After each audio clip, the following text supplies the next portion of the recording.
Alces que desaparecen. La conexión ovni. Hace unas semanas hablé en privado con una persona que trabaja de cerca con vida silvestre, a quien llamaré Kyle, nombre cambiado por privacidad. Lleva 16 años en el campo. No parecía alguien interesado en los ovnis. No sonaba emocionado ni como si buscara atención. Honestamente, sonaba cansado. Le pregunté qué estaba pasando con las desapariciones de alces de las que la gente sigue susurrando y que yo había escuchado por distintas fuentes. Me dijo de forma directa que los alces no están muriendo, están siendo removidos. Dijo que en 16 años ha visto todo tipo de pérdidas, depredadores, enfermedades, inanición, caza furtiva, y que esto no se parece a nada de eso. No hay sangre, no hay marcas de arrastre, no hay desorden, solo ausencia. Dijo que eso nunca pasa en la naturaleza. Le pregunté de cuántos alces estábamos hablando. Me dijo que de grupos completos, animales en su mejor momento, hembras grandes machos, a veces crías, a veces no. Enfatizó que no es algo aleatorio. Dijo que eso es lo que realmente le inquieta. Cuando le pregunté en qué momento entraron los ovnis en la ecuación, hizo una pausa larga antes de responder. Luego dijo que los tiempos siempre coincidían. Llegaban reportes de luces extrañas, bajas y silenciosas, y en cuestión de días, los alces desaparecían de las mismas zonas, misma altitud, mismo terreno. Dijo que después de años siguiendo patrones, la coincidencia deja de servir como excusa. Le pedí que describiera las luces. Dijo que no parpadean como las aeronaves, no hacen ruido. A veces se quedan suspendidas. A veces se mueven lentamente y luego simplemente desaparecen. Me dijo que las ha visto quedarse sobre las crestas de las montañas, donde los alces fueron vistos por última vez. Le pregunté si los animales reaccionan antes de que las personas noten algo extraño. Dijo que siempre. Los alces dejan de bramar. Las aves abandonan la zona. Los coyotes desaparecen. Incluso los insectos dejan de aparecer. Dijo que el bosque queda en silencio de una forma que no se olvida una vez que la experimentas, como si la propia tierra supiera que algo malo está por venir. Luego mencionó a los peces, algo que no esperaba. Dijo que los arroyos mueren. No hay picadas. Los peces se agrupan en el fondo, muy juntos, y se niegan a moverse. Dijo que eso solo ocurre cuando algo anda muy mal, pero que todos los instrumentos que usan no muestran nada fuera de lo normal. Le pregunté si queda algo físico detrás. Dijo que sí. Huellas profundas en el suelo, circulares, limpias, sin rastros de entrada, sin rastros de salida. Como si algo muy pesado hubiera descendido en línea recta y luego se hubiera elevado de la misma manera. Le pregunté si esas huellas fueron documentadas. Dijo que se hicieron varios moldes, pero que luego desaparecieron junto con el papeleo y que nunca volvió a ver nada de eso. Le pregunté sobre restos. Dijo que rara vez se encuentra algo y que cuando lo hacen, hay algo que no encaja. Órganos faltantes, no hay acumulación de sangre, no hay señales de lucha. Y lo más extraño, dijo, es que otros animales no se acercan a los cuerpos durante días. No hay carroñeros, no hay insectos. Dijo que así no es como funciona normalmente la muerte ahí afuera. Le pregunté si creía que se trataba de depredación. Negó con la cabeza y dijo que los depredadores cometen errores y dejan caos detrás. Lo que sea esto, dijo, es preciso, eficiente, como si supiera exactamente lo que quiere y cómo tomarlo. Le pregunté por qué alces. Dijo que los alces son fuertes, sanos, genéticamente limpios y grandes. Dijo que si alguien estuviera estudiando biología o recolectando tejido, los alces serían la elección más obvia. Le pregunté si otros agentes hablan de esto. Dijo que extraoficialmente sí, las mismas historias, diferentes estados, el mismo silencio después. Nadie quiere ser el que lo diga en voz alta. Le pregunté directamente si creía que algo no humano estaba recolectando alces. Miró al suelo durante un largo rato y luego dijo que sí. Dijo que, fuera lo que fuera, llevaba haciendo esto desde mucho antes de que nosotros empezáramos a observarlo. Antes de terminar, le pregunté qué era lo que más le inquietaba. Dijo que los alces parecen saber que algo viene. No entran en pánico, no corren, simplemente se quedan en silencio y se agrupan, como presas que han aprendido que no tiene sentido intentar huir o escapar. Dijo que si animales tan cautelosos han aceptado eso, entonces significa que nosotros no estamos prestando atención a las cosas correctas. Para cerrar, dijo que algo está aquí, esperando en las sombras. Es extremadamente sigiloso y opera con una precisión absoluta. Está recolectando alces y posiblemente otros animales también. Los medios no están cubriendo esto. Dijo que todos deberíamos estar preocupados. Estoy impactado, para ser honesto. He hablado con cientos de personas a lo largo de los años sobre ovnis y sobre animales, e incluso personas que desaparecen sin dejar rastro. Cada año, solo en Estados Unidos, entre 16,000 y 20,000 personas desaparecen y nunca son encontradas. Con números así, uno realmente empieza a preguntarse, ¿qué está pasando? Tal vez la respuesta no sea de este mundo.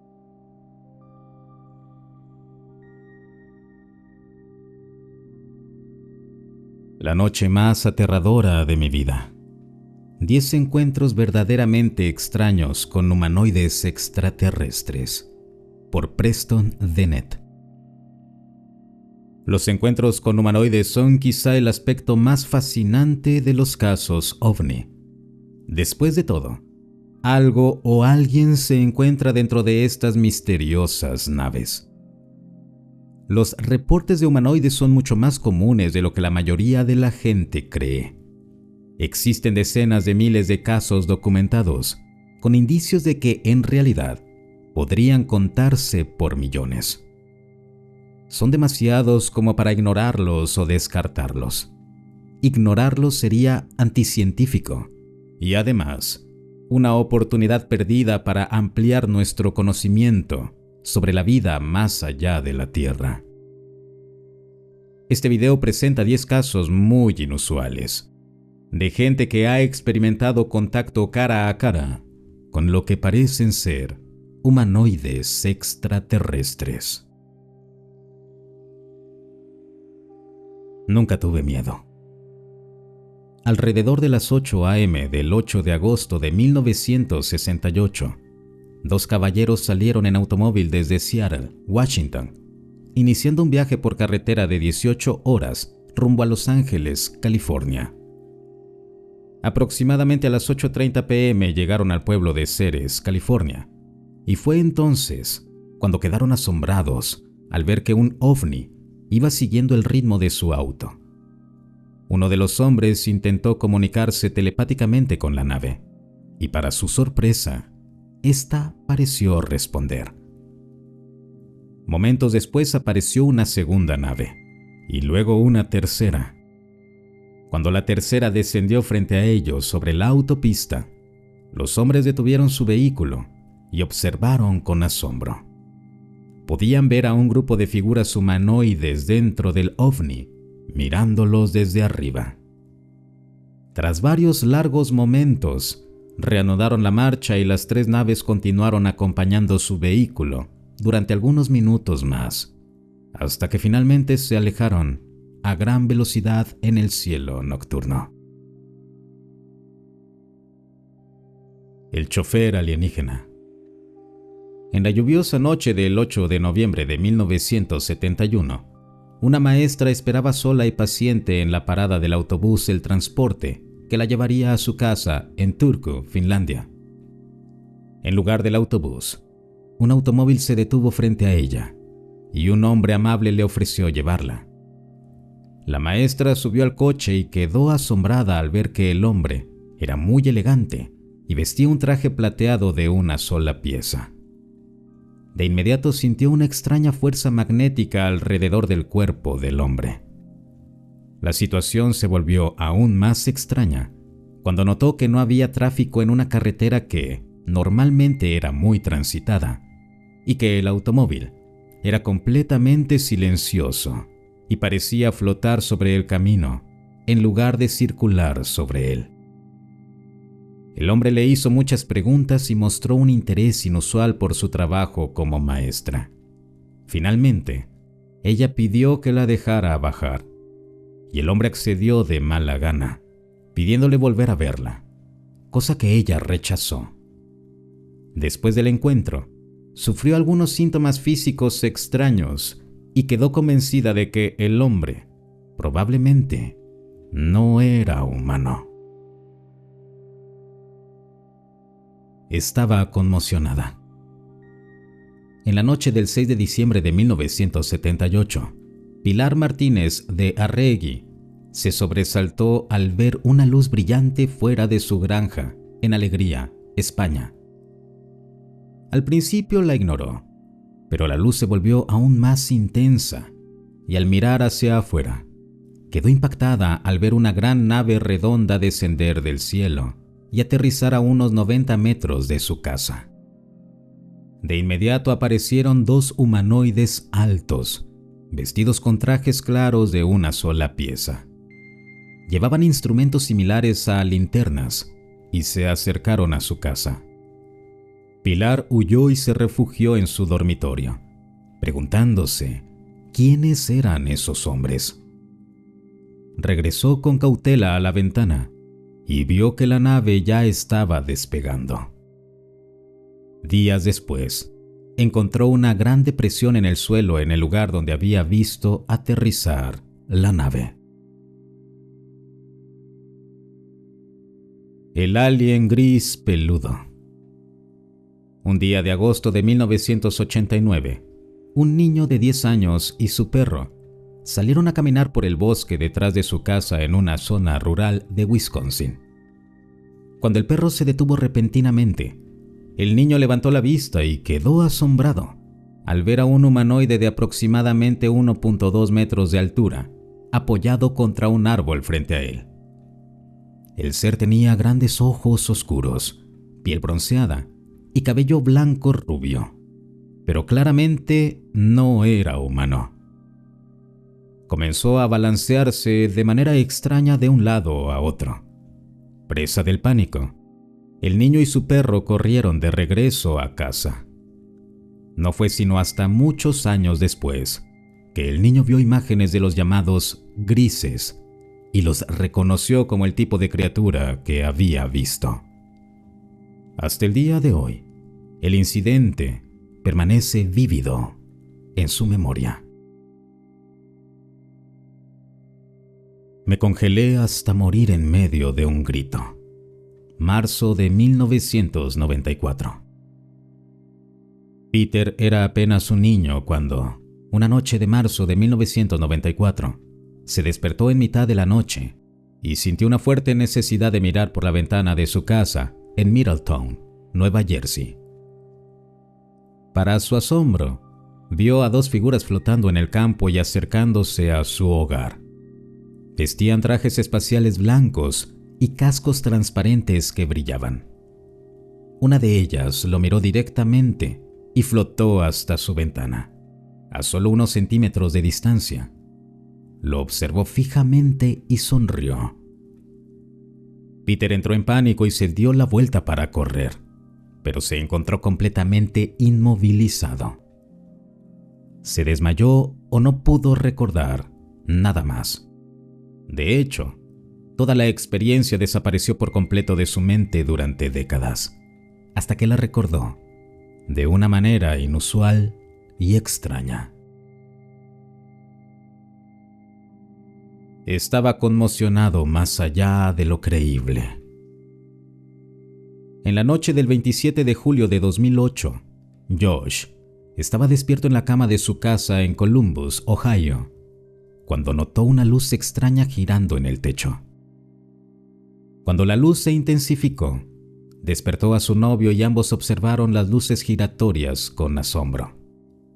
De pronto, un haz de luz descendió y Josh pudo ver una extraña cabeza de aspecto alienígena mirándolo fijamente. De forma extraña, su novio no podía verla. Luego, una neblina verdosa llenó a un lado de la habitación y aparecieron más de una docena de pequeños grises.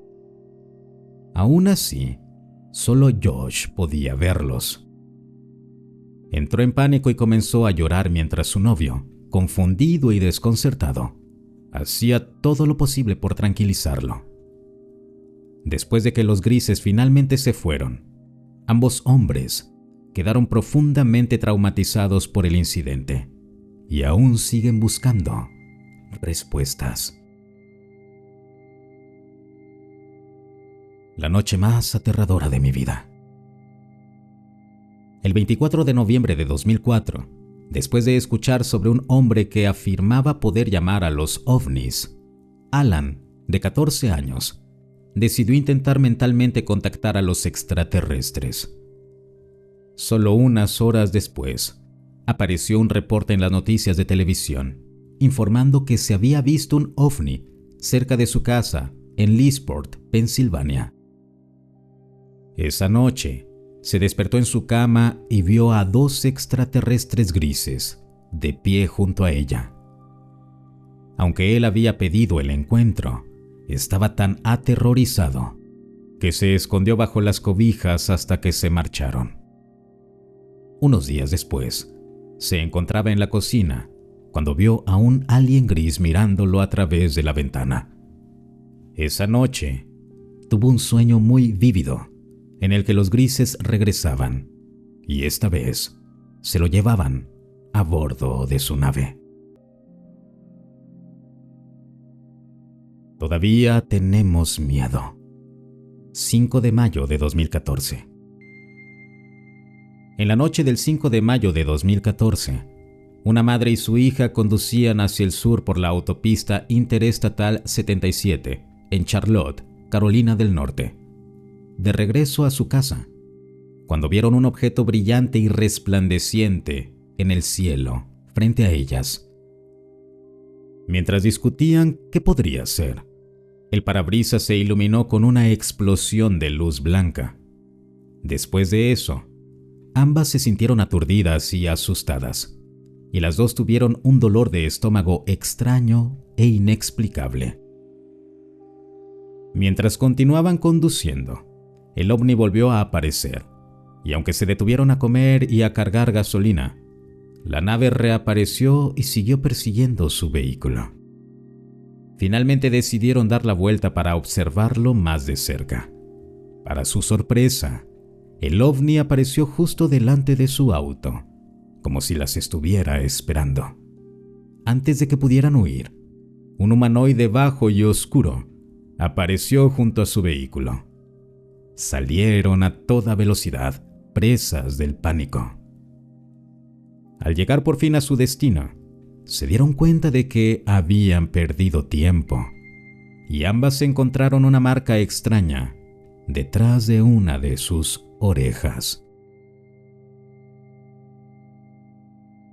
El alien en mi closet, 1 de mayo de 2016. En la noche del 1 de mayo de 2016, Eli y su esposa dormían en su casa en una zona rural de Dakota del Sur. Sin previo aviso, Eli se despertó por un sonido extraño que provenía del closet. Al incorporarse, vio una mano de 3 dedos salir de ahí y comenzar a abrir la puerta. Momentos después, un extraterrestre gris asomó la cabeza y lo miró. Presa del pánico y el miedo, Eli intentó tomar el arma que guardaba en su mesa de noche, pero se dio cuenta de que no podía moverse ni gritar. Comenzó entonces una especie de batalla de voluntades. Eli sintió que el alien no pretendía hacerle daño y que estaba poniendo a prueba su respuesta emocional. Finalmente, Eli pudo moverse ligeramente, y cuando extendió la mano hacia la mesa de noche, el extraterrestre gris se deslizó de nuevo dentro del closet y desapareció. Había algo dentro. 17 de julio de 2018, sur de Illinois. Era la tarde del 17 de julio de 2018, cuando una pareja llegó a su casa en el sur de Illinois después de ir de compras. Ambos vieron una luz naranja inusualmente brillante flotando en el cielo. De repente, esta liberó una luz más pequeña que descendió hacia el bosque detrás de su casa. Solo unos instantes después, se encontraron frente a una nave muy grande, con forma de cigarro, que flotaba a la altura de las copas de los árboles, a menos de 50 pies de distancia. Tenía luces de colores y ventanillas. A través de ellas, pudieron ver a 2 figuras humanoides moviéndose en su interior. De pronto, la nave se encendió con una luz intensa, emitió un suave sonido de silbido y salió disparada a gran velocidad. La verdad ya no puede seguir negándose. La enorme cantidad de reportes ya no puede explicarse simplemente como engaños, alucinaciones, malas interpretaciones o enfermedades mentales. Incluso nuestros propios gobiernos están admitiendo ahora la realidad de los ovnis y la presencia extraterrestre en nuestro planeta. Una nueva era amanece para la humanidad, ya que millones de personas están tomando conciencia del nuevo paradigma. No estamos solos en este universo. Es momento de que aprendamos todo lo que podamos sobre estos misteriosos visitantes de nuestro planeta.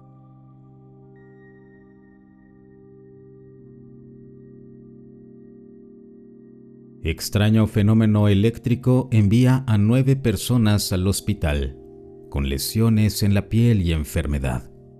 1886. Uno de los casos más inquietantes de lo que hoy llamaríamos alta extrañeza proviene de una sola carta publicada en Scientific American en diciembre de 1886. En ella se describen sonidos extraños, un fenómeno de luz intensa y efectos físicos severos sufridos por una familia numerosa.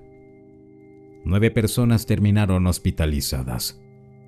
El autor de la carta fue Warner M. Cowgill, un funcionario real que trabajaba en el consulado americano en el puerto de Maracaibo, Venezuela. Cowgill no escribió esto como una historia sensacionalista. De hecho, encontró a la familia ya internada en el hospital, sufriendo síntomas que nadie en ese momento podía explicar. Lo que describió no encajaba con ninguna enfermedad conocida de la época. Según el relato, Todo comenzó con un zumbido constante, bajo pero penetrante, que parecía provenir del aire mismo. No venía de un objeto visible ni de una tormenta. Era como si el ambiente vibrara. Poco después, una luz blanca extremadamente brillante apareció dentro y alrededor de la casa. No era fuego, no era relámpago y no producía calor inmediato. Simplemente estaba ahí, iluminándolo todo de forma antinatural. Tras la aparición de esta luz, los miembros de la familia comenzaron a enfermar rápidamente. Presentaban lesiones en la piel, ampollas, enrojecimiento severo y un dolor profundo que no podían describir bien. Algunos vomitaban sin parar. Otros estaban demasiado débiles para levantarse. Varios perdieron el cabello en los días siguientes. Todos mostraban signos claros de intoxicación grave, pero no había veneno. Lo más perturbador es que Cowgill estaba describiendo con gran precisión lo que hoy conocemos como enfermedad por radiación, casi 10 años antes de que Wilhelm Röntgen descubriera los rayos X en 1895. En ese momento, el concepto mismo de radiación era desconocido para la ciencia. Este caso ocurrió también antes de que H.G. Wells escribiera La Guerra de los Mundos, antes de las oleadas de naves misteriosas de finales del siglo XIX y antes de que existiera cualquier marco cultural para explicar algo así. Es decir, no copiaba ninguna historia popular, no seguía ningún mito de la época. Era algo completamente fuera de contexto. La carta fue tomada lo suficientemente en serio como para ser reproducida en al menos 48 periódicos estadounidenses entre 1886 y 1891. Cowgill no era un desconocido, era una persona real, con cargo oficial, y existe su obituario. Murió en 1897, con apenas 48 años, curiosamente en el mismo consulado donde trabajaba cuando escribió la carta.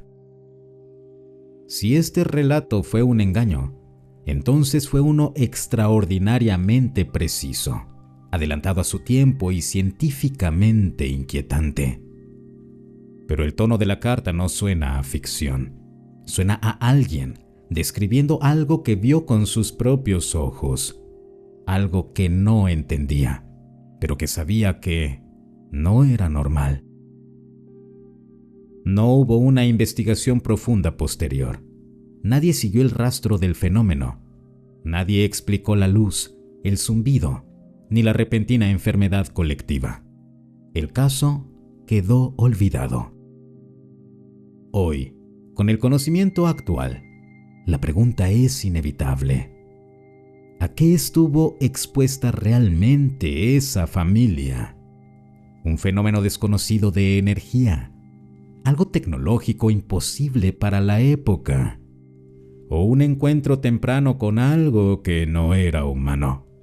Algo que interactuó brevemente con nuestro mundo y dejó cuerpos dañados como evidencia silenciosa. Lo ocurrido en Maracaibo en 1886 sigue siendo un misterio, uno oscuro, uno incómodo, y que quizá uno que llegó demasiado pronto para que la humanidad pudiera entenderlo.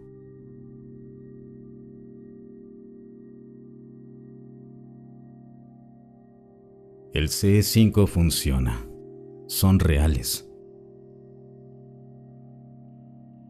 Acabo de regresar de una llamada grupal CE5 que hicimos en la Ciudad de México y todavía me tiemblan las manos al escribir esto. Estoy impactado. Por primera vez en toda mi vida, los vi con mis propios ojos. No en videos, no en historias de otros. Yo estuve ahí. Éramos varias personas reunidas en silencio, mirando el cielo nocturno, Iniciamos la llamada repitiendo un mantra muy específico. Solín Sala Ra, 3 veces seguidas. Luego, unos minutos de espera. Y otra vez lo mismo. Al principio no pasó nada. Solo el cielo oscuro, las nubes moviéndose lento y una sensación extraña en el ambiente, como si el aire estuviera cargado. Después comenzaron a aparecer pequeñas luces. Eran orbes diminutos, moviéndose despacio de un lado al otro del cielo. No se comportaban como aviones ni como satélites. No parpadeaban, no seguían trayectorias rectas. La mayoría estaban muy altos y apenas se distinguían, como si no quisieran ser vistos del todo. Pero entonces ocurrió lo que me dejó helado. Uno de esos orbes apareció mucho más bajo. Este sí lo vi con total claridad. Era blanco, intenso y sólido. Voló justo por encima de nosotros, en completo silencio. No hacía ningún ruido, no vibraba, simplemente estaba ahí, moviéndose con una calma antinatural. En un momento pasó frente a nosotros y luego se escondió detrás de una nube, como si supiera exactamente dónde ocultarse. En segundos desapareció. Algunas personas del grupo comenzaron a murmurar nerviosas. Otros se quedaron en completo silencio. Varios dijeron haber visto otro objeto que lanzó un destello de luz directamente hacia nosotros, como si nos estuviera observando o respondiendo. Yo no alcancé a ver ese destello, pero por la reacción de los demás, supe que algo más estaba ocurriendo. Lo más perturbador no fue solo lo que vi, sino cómo se sintió. No fue miedo inmediato, fue algo más profundo. La sensación clara de que no estábamos solos, de que algo nos estaba escuchando y contestó. Siempre creí en los ovnis y en los extraterrestres. Siempre pensé que el fenómeno era real. Pero una cosa es creer y otra muy distinta es tener confirmación directa, sin intermediarios, sin pantallas, sin explicaciones fáciles. Después de esta experiencia ya no puedo volver atrás. Esto cambió mi vida para siempre. El mundo no es como nos dijeron. La realidad es mucho más grande, mucho más extraña y mucho más inquietante de lo que jamás imaginamos.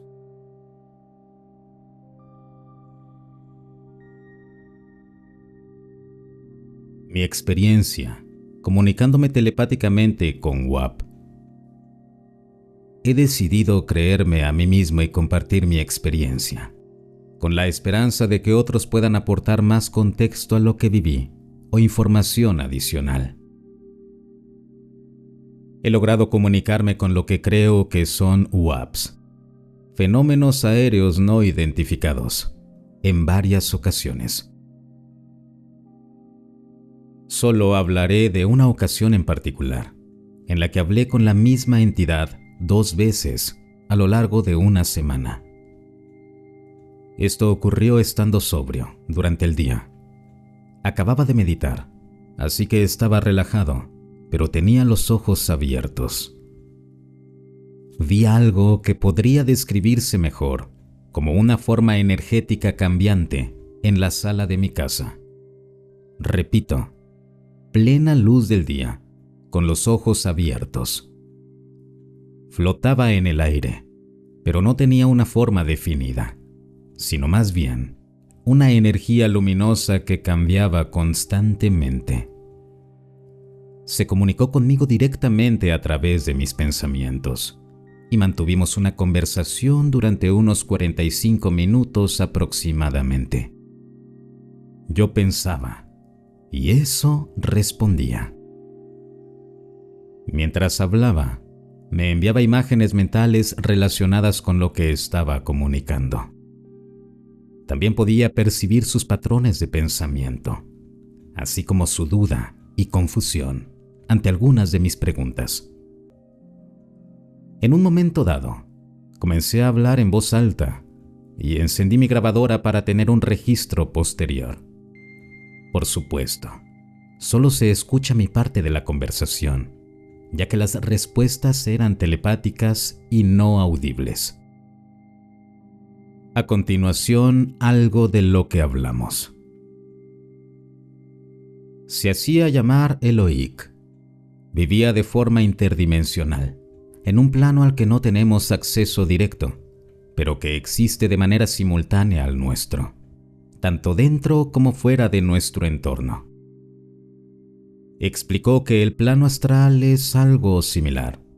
Primero existe una relación física y luego se accede a través de otras dimensiones. No quiso decirme dónde se encontraba físicamente, pero la implicación era que estaba bajo el mar. Dijo que nunca revelaría su ubicación a los humanos. Le pregunté cómo veía. Dijo que no ve colores, que no tiene ojos, pero que ve y percibe mediante energía y sonido. Me pidió que le mostrara el color, pero le expliqué que no podía, ya que no hay un punto de referencia para eso.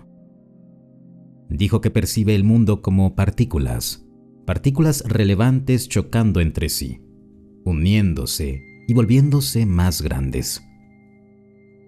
No tenía emociones ni deseos, todo era racional. Dijo que los humanos son graciosos intentando comprender la ciencia y las ecuaciones, cuando en realidad todo está a nuestro alrededor si simplemente sintonizamos. Explicó que su función es formar rejillas alrededor de la Tierra, uniéndose con otros de su misma clase para crear una red que impide que entidades externas penetren. Explicó que la Tierra está siendo constantemente atravesada desde otras dimensiones por entidades externas, lo que implicaba a otros seres o WAP. Dijo que ellos tienen objetivos similares a los de la humanidad, en el sentido de que el entorno de la Tierra es favorable para su especie y no quieren que sea destruido. Explicaron que muchas otras especies intentan atacar a la Tierra y que ellos ayudan a protegerla. No tienen interés en los humanos y no interfieren con nuestra cultura.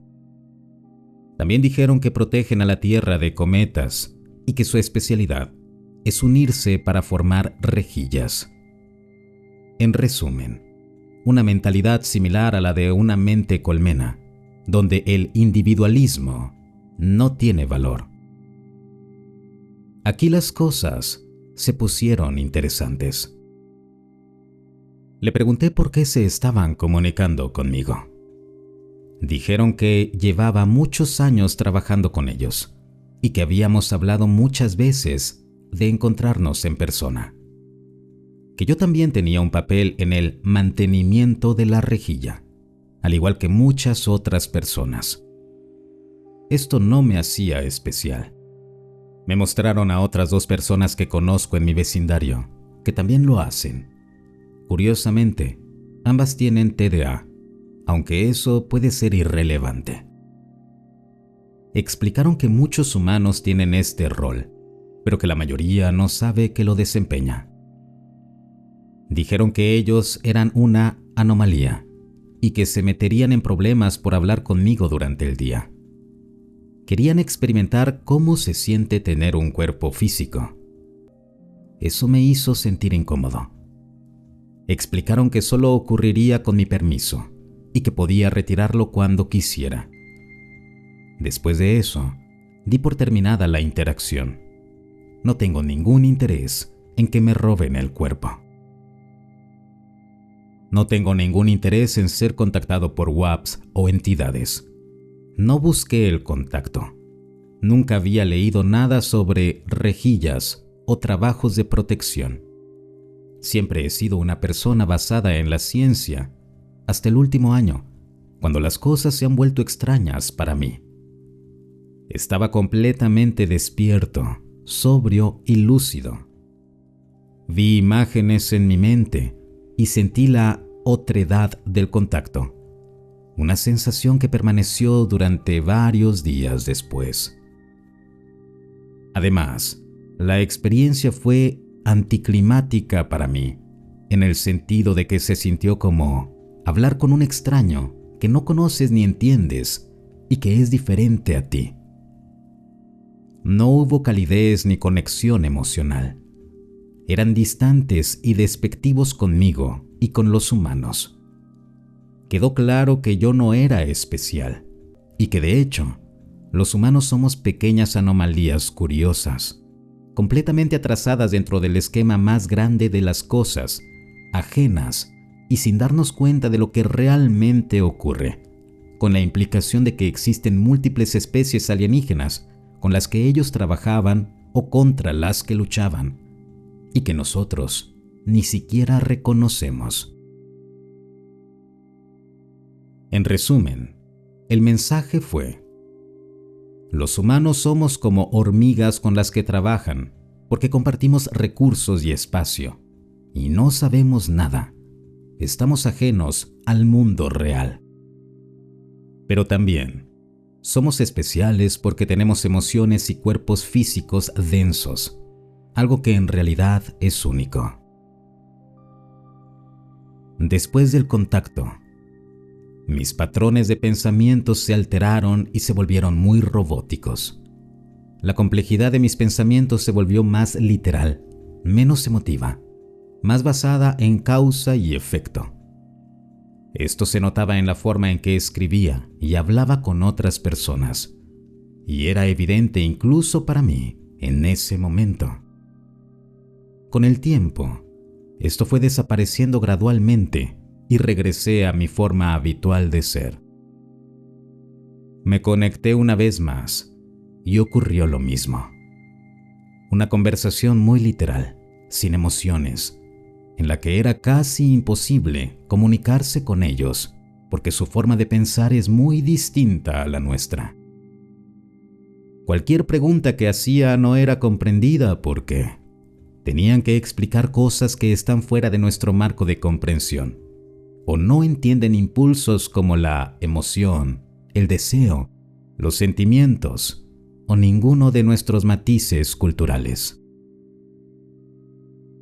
Así que las preguntas que uno quiere hacer simplemente no les parecen importantes o no las entienden. En fin, comparto esto porque quería ver si alguien puede aportar algo de claridad sobre esta experiencia.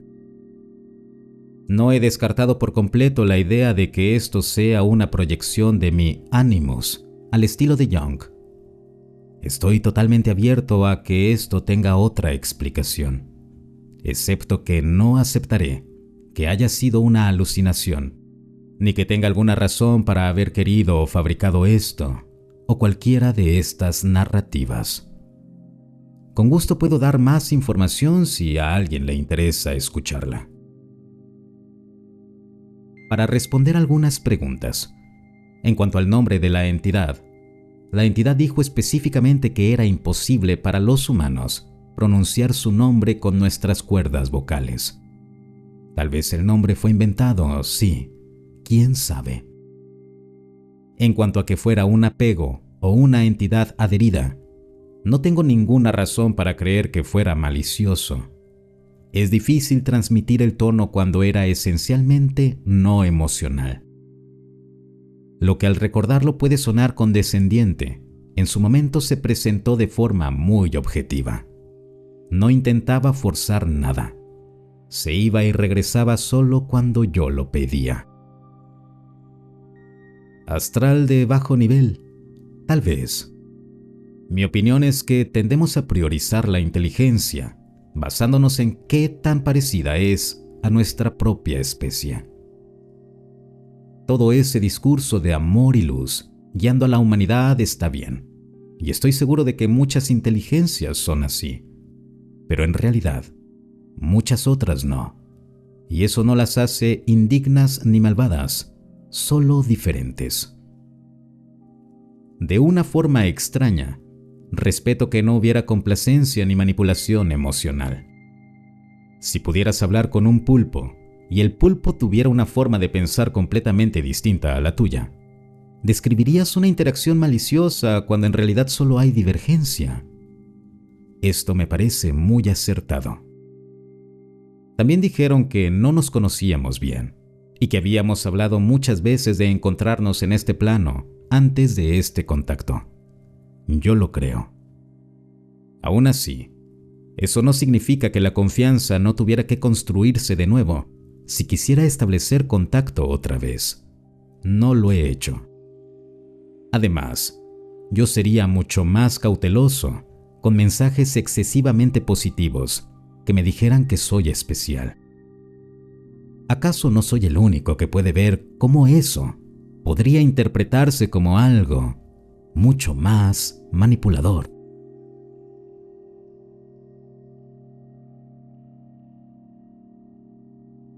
¿Qué quieren los extraterrestres?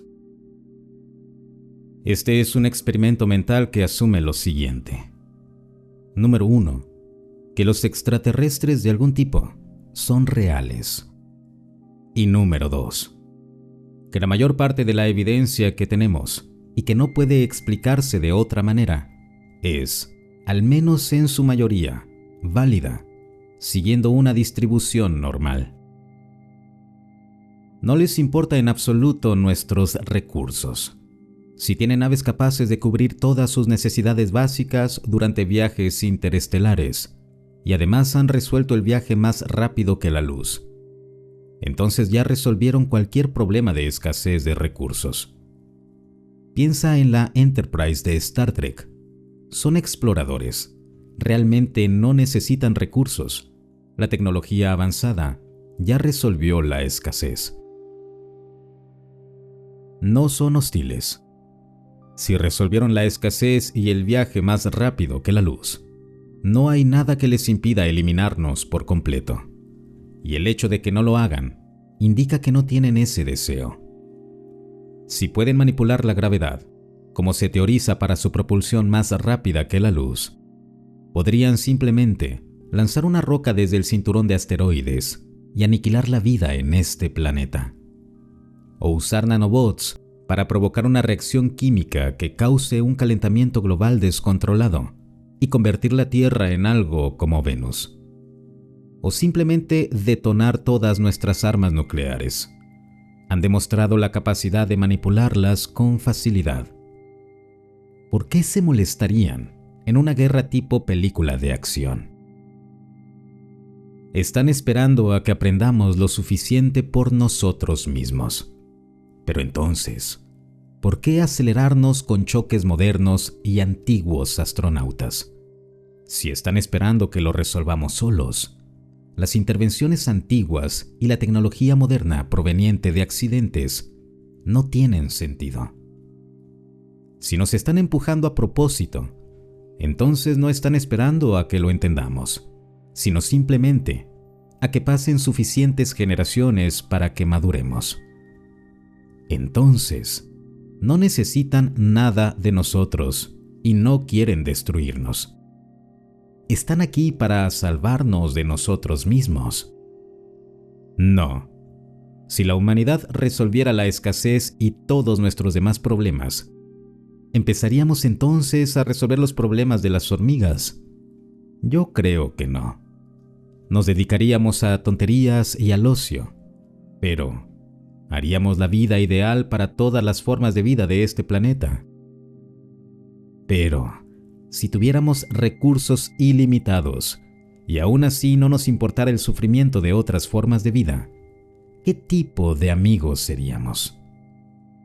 Si tus vecinos transmiten a todo volumen que son unos imbéciles, intentas encontrarte con ellos en la esquina para saludarlos.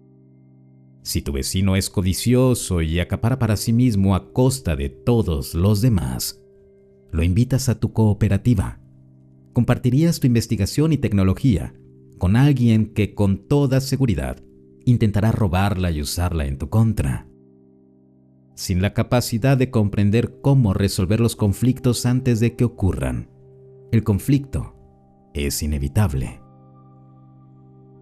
Si eres una especie, o una entre muchas, que ha evolucionado más allá del conflicto, lo más prudente es simplemente evitar a las especies menos evolucionadas hasta que alcancen ese nivel. De lo contrario, el conflicto es inevitable.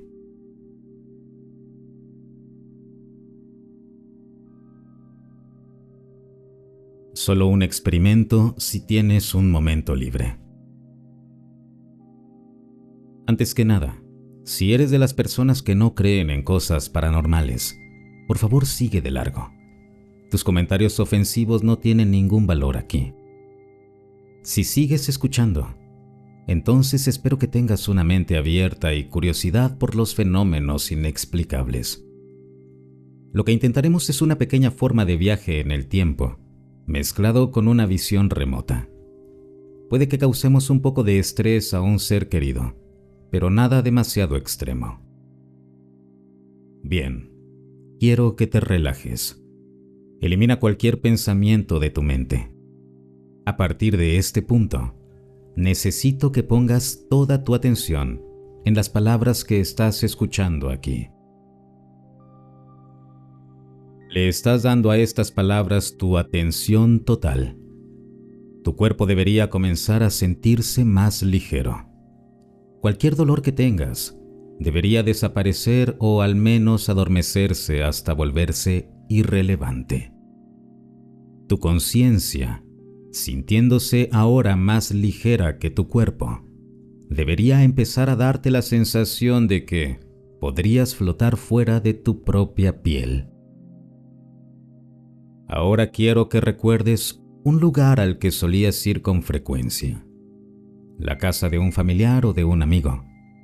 Un lugar donde te sientas cómodo. Un sitio al que ya no tienes acceso. La casa de tu abuela. Ahora necesitamos concentrarnos. No queremos un pensamiento pasajero. Debes ir mucho más profundo. Quiero que te imagines ahora en el patio delantero de ese lugar. ¿Es verano, primavera u otoño? El césped fue cortado recientemente. ¿Estás ahí? Deberías estar mirando la puerta principal. Ya no existe nada más en el mundo que estas palabras y esa puerta. Caminemos hacia la puerta. Yo me quedaré aquí afuera esperando, pero necesito que tú entres. Ahora espero que estés viendo este lugar tal como estaba la última vez que estuviste ahí. Puedes percibir el olor familiar del lugar. Necesitas moverte a la sala. El televisor está encendido. ¿Qué está pasando en la televisión? No hay nadie en casa. Solo estamos nosotros. Tú adentro y nosotros afuera. Bien, ahora necesito que vayas a la cocina. Quiero que abras el gabinete donde se guardan los vasos. ¿Ves los vasos? Ahora toma uno y ve al fregadero para llenarlo con agua del grifo. ¿Ves la llave? Hay platos en el fregadero. Está bien. Llena el vaso con agua y colócalo sobre la encimera, junto al fregadero. Después, dirígete al dormitorio principal. Hay una caja de joyas ahí. Si es así, vamos a abrirla. Encuentra un objeto que se vea valioso dentro de la caja y tómalo. ¿Qué tomaste? ¿Lo habías visto antes? Ahora llevemos ese objeto con nosotros a la cocina. Colócalo junto al vaso, lleno de agua sobre la encimera. Ahora regresa afuera. Juntos viajaremos de vuelta al lugar donde comenzaste a leer estas palabras. Ahora quiero que pienses hacia atrás. ¿Puedes recordar alguna historia sobre una pieza de joyería valiosa que fue dejada en la encimera de la cocina, junto a un vaso con agua? Si es así, por favor, háznoslo saber. Pregunta a personas que conozcan a tu familia. ¿Culparon a alguien más? ¿Cambiaron las cerraduras? Gracias por intentar esto conmigo. Espero que, si nada más, haya sido un bonito paseo por tus recuerdos. Es mi creencia que una experiencia que se siente tan real como espero que ésta se haya sentido para ti, debe haber sido, de hecho, real. El movimiento de la joya debió haber inquietado lo suficiente a los ocupantes como para que hablaran de ello con alguien. Si tienes el recuerdo de haber escuchado sobre un incidente como este, debes saber que tú lo causaste. En ese momento no habrías sabido que fuiste tú quien movió los objetos, porque aún no lo habías hecho. Por favor, haznos saber si surge una historia así. Gracias de nuevo.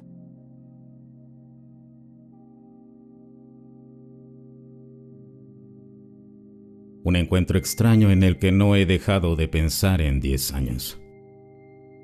Mi mejor amiga y yo estábamos afuera haciendo algunos mandados. Entramos a una tienda y la cajera nos dijo: «Dios mío, ¿son hermanas? Se parecen muchísimo». Le respondimos que cuando éramos más jóvenes nos decían eso todo el tiempo, pero que hacía años que nadie nos lo comentaba. Salimos de ahí y fuimos a la siguiente tienda. Llegamos a la caja y otra vez nos preguntaron: «Ustedes dos son hermanas, se parecen mucho». Nosotras contestamos algo como: «Qué raro, hace años que no nos decían eso, y hoy ya van 2 veces».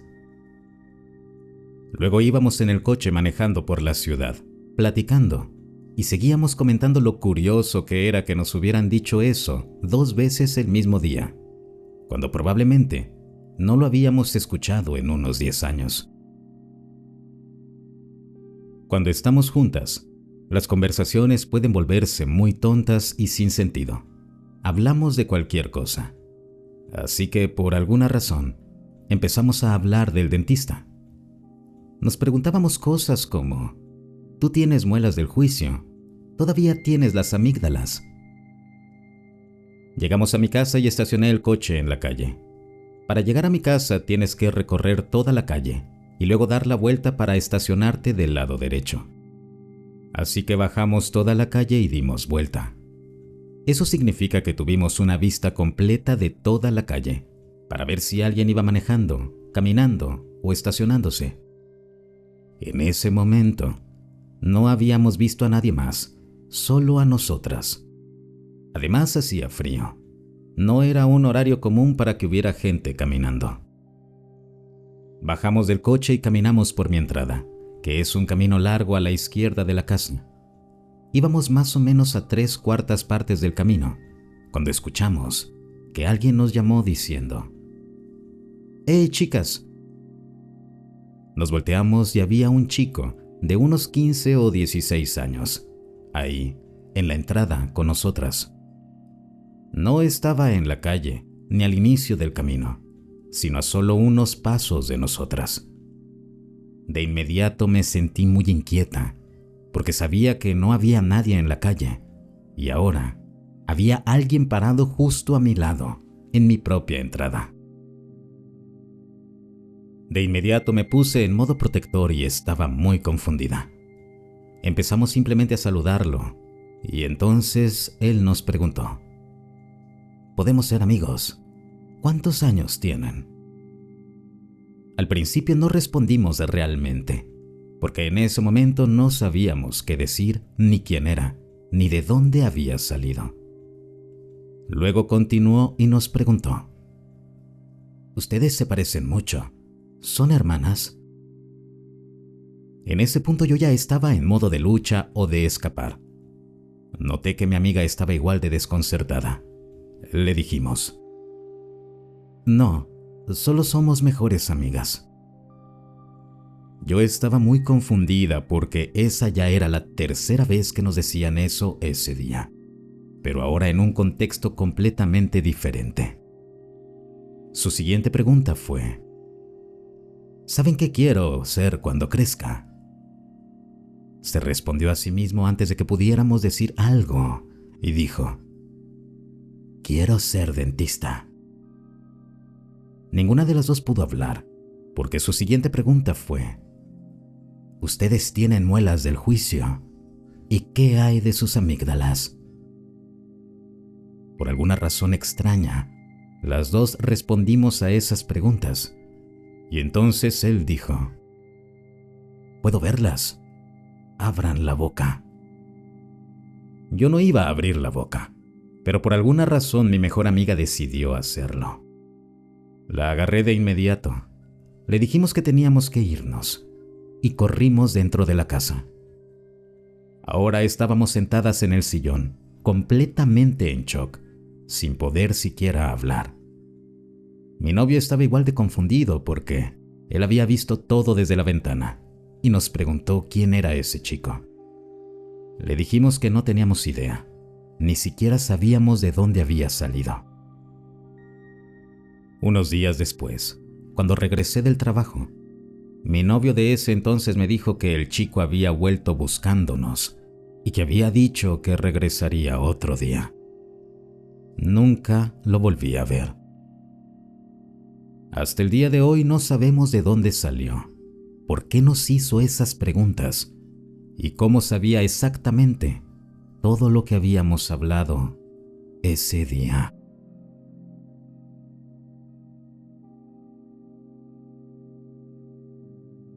Me estafaron. Una lección de discernimiento. Recientemente descubrí este canal y hace unas semanas viví un encuentro con un humano que comparte similitudes con algunas de las experiencias que se expresan aquí. Como fui ingenuo y tuve que aprender algunas lecciones sobre discernimiento, moderación y confianza, pensé en compartir esto con ustedes. Después de hablar con un tipo durante 3 horas en el tren y no ver razones para desconfiar, fui a un cajero automático en la siguiente estación y le di bastante dinero, el cual nunca volví a ver. Fue una combinación de mi arrogancia y de confiar únicamente en mi buena intuición habitual, junto con creencias extrañas y unilaterales. Había pasado el día haciendo senderismo con amigos en el bosque. Lloramos y reímos juntos, ya que recientemente habíamos perdido a un amigo por fallecimiento. Cuando regresé al pueblo y a la estación del tren, mi ánimo era luminoso, casi irradiaba. No me sentía así con frecuencia. Yo lo describiría como una conexión profunda. Mi mentor budista dijo que yo estaba ahí, con el corazón completamente abierto. Y entonces, por supuesto, en ese estado, el universo coloca a un desafortunado millonario que acababa de ser asaltado justo a mi lado en el tren. ¡Qué suerte la mía! Y de entre todas las personas, él se me acerca y empezamos a hablar. Mirándolo en retrospectiva, el tipo no era más que un psicópata de manual. Mi mentor dice que los psicópatas tienen un sentido casi sobrenatural para saber a quién pueden manipular y cómo hacerlo. Lo que me desconcertó es que normalmente noto cada mentira directamente en mi cuerpo.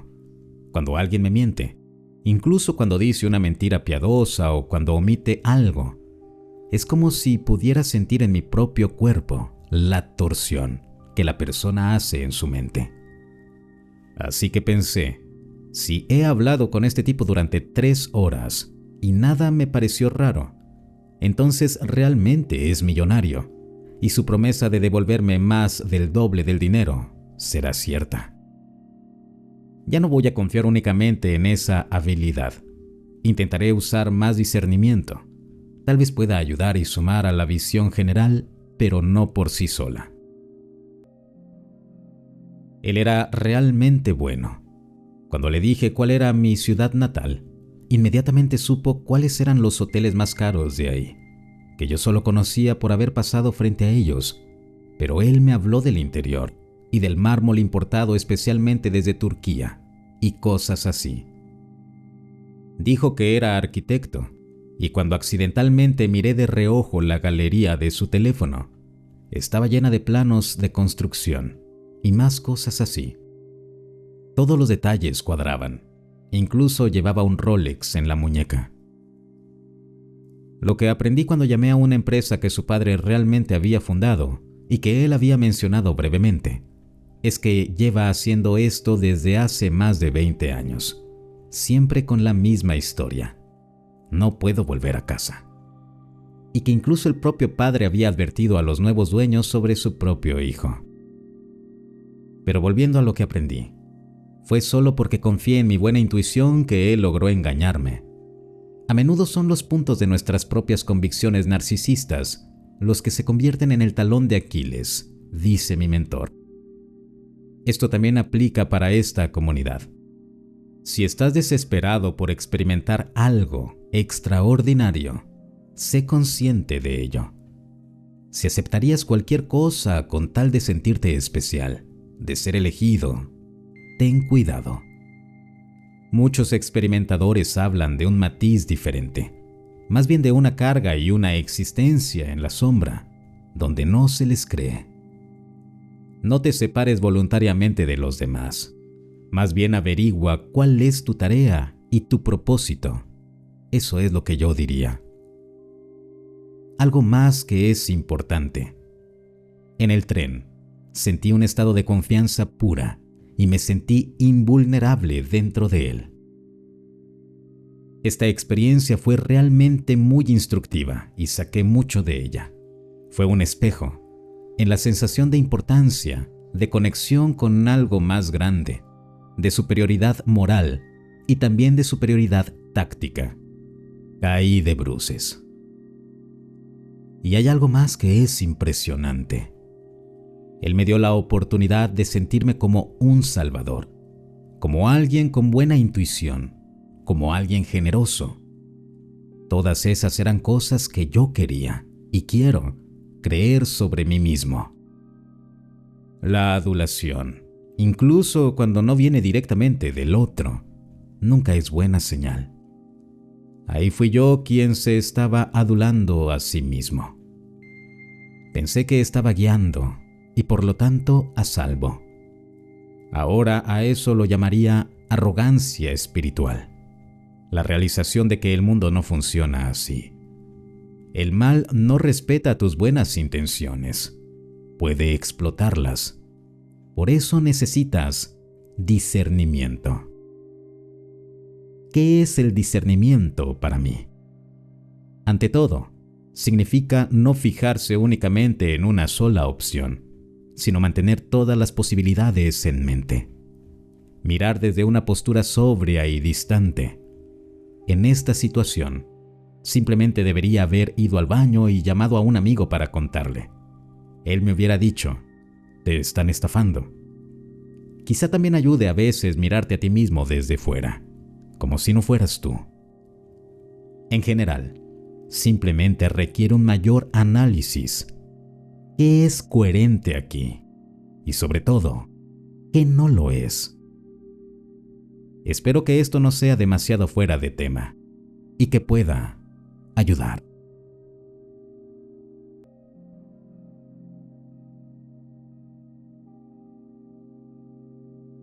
Si el video te gustó, no olvides suscribirte y compartirlo.